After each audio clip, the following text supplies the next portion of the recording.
কেন্দ্রের মাসুল সমীকরণ নীতি বা ফ্রেট ইকুয়ালাইজেশন পলিসির ফলে পশ্চিমবঙ্গ থেকে শিল্পের পলায়ন শুরু হয়ে যায়। কলকাতায় আধুনিক সুযোগ সুবিধা সম্পন্ন একটা বন্দর ছিল।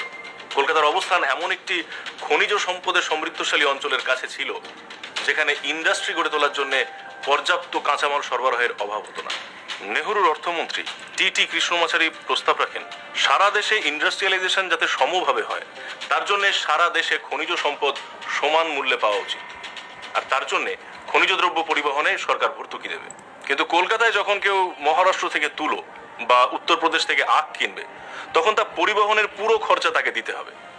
অর্থাৎ কলকাতায় 1 টন লোহার যা দাম হবে, আহমেদাবাদ বা মুম্বাইতেও সেই একই দাম হবে। কিন্তু কলকাতায় আখ বা তুলোর দাম মহারাষ্ট্র বা উত্তরপ্রদেশের চেয়ে অনেক বেশি হবে। এই নীতির মধ্যে দিয়ে সরকার ইন্ডাস্ট্রিয়ালিস্টদের পরিষ্কার ইঙ্গিত দিলেন যে কলকাতা এবং পূর্ব ভারত থেকে পাততাড়ি গুটিয়ে